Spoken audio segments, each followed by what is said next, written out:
Shiva, Shiva, Shiva, Shiva, Shiva, Shivaya.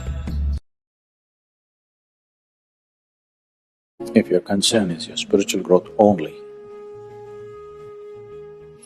then if you have a demon for your partner, that's the best thing.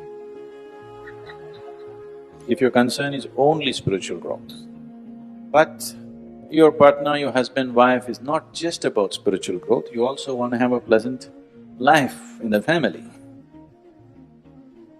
then you have to choose someone whom you like, but any human being on the planet, there is something that you don't like about them, isn't it so? So you use that part of it for your spiritual growth, and the rest of it you enjoy. Just as life. So if your intention is to have a good family, then some rapport is needed between two people, otherwise it won't work. Especially if you have produced children, then rapport is must, otherwise you'll foul the new life that's come up. If you create a foul atmosphere, you'll foul up the new life that is coming up. Nobody has any right to do that actually, but people are doing it. You can mess yourself up as much as you want, that's up to you, but you can't mess up a fresh life that's just coming up. I wish reproduction was a more difficult enterprise. It's too easy. It just happens so easily, isn't it? If it was a more difficult enterprise, only those who really want to would have gone for it. Now it is such a easy enterprise, a compulsive enterprise, simply it happens. So, if you're looking for good life, family life, then one has to find rapport and that rapport means some areas of commonality at least. But if you're looking for spiritual life, it doesn't matter what kind of person he is, you can use everything for your growth, everything for your growth, if that's all your focus is. But generally your focus is both ways, you want to have a little bit of that and a little bit of this, so mixed fare. So it gets little complex. See, if you have to just throw one ball and catch it, one ball and catch it, it's easy. You want to do two, it's little complex. You want to do three, takes much more. You want to do five, tough, isn't it? So how much you want to juggle with your life is a choice that every individual has to make. If you have the capability to juggle a dozen balls effortlessly, wonderful. But most people will get freaked out if they try to juggle anything more than two, three. Such people, it's better they keep it within that, or just go for one, just the spiritual ball, easy, you know. Just the spiritual ball only, very easy for them, even in their sleep they can juggle one ball. Two becomes little complicated, as the numbers increase, becomes very complicated.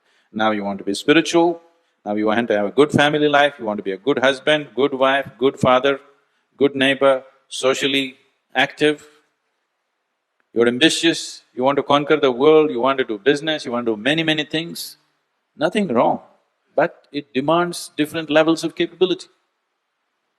Nothing wrong with it, but you must see what you're capable of and what you're not capable of. If you take up juggling more than you can handle, you'll get distracted too, endlessly get distracted, completely freak you out. It's just a simple process of life which is breaking up people, isn't it so? Just trying to make a living, trying to have a successful business, trying to have a good family, which is breaking up people, going into bits. People are losing their mind, losing their heart, they want to even kill themselves. All this is happening, just trying to juggle too many balls beyond your capability. Is it wrong? Nothing wrong with it. It is just that when you attempt something beyond your capability, you get freaked out because you invested in all the fireballs. If even one falls down, you'll freak out. Your business is successful, but your children not doing well. Are you okay? No. Your children are wonderful, wife is wonderful, your business is down the drain. Are you okay? No. So it's like this, everything is okay, your health is not good. Are you okay? No. So this is how it is. Even if one ball falls down, it'll freak you out, isn't it? Others are all fine, just one fell down. That's the problem, isn't it? So, to build a rapport takes effort, takes compromise, takes love, endurance. Takes endurance, you know. Somebody is constantly like this, you want to build rapport with that person, but you don't want to go his way. That takes lots of endurance. Yes, sir? People whom you love are not easy. On top of this, they're telling you to love your neighbor also. The most distress to you is always caused by people whom you love, isn't it so? Yes? Always. So if you love your neighbor more, if you love the whole world, much more. But that's easy. Loving the whole world is easy because you don't have to love anybody. It's just an idea. So what can you do? One thing is to transform yourself in such a way, being in your presence, unknowingly, their cup will turn around. If you want to walk alone, it's very easy. If you want to take people with you, then it takes a considerable amount of effort. When Gautama was asked this question, is it better to walk alone on the path or with a companion? He's not like me, he's dry. He said, it's better to walk alone than to walk with a fool. He's not saying don't walk with anybody, he's not saying don't have companions, but he said it's better to walk alone than walk with a fool.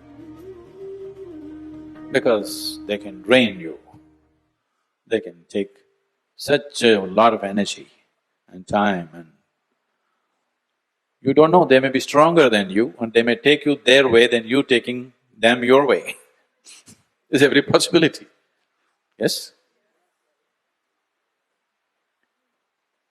So, I won't say what Gautama said. All I'm saying is, it doesn't matter how you walk, as far as your spiritual process is concerned, anyway you're alone. Nobody's with you. It's only the bodily process, the material process of life, which you can share with people. You come alone and you go alone, isn't it? Even if you have a twin brother or a twin sister, you still come alone and go alone, isn't it so? So when it comes to the spirit, anyway, you walk alone. So don't mix that up. So that part of it you handle well.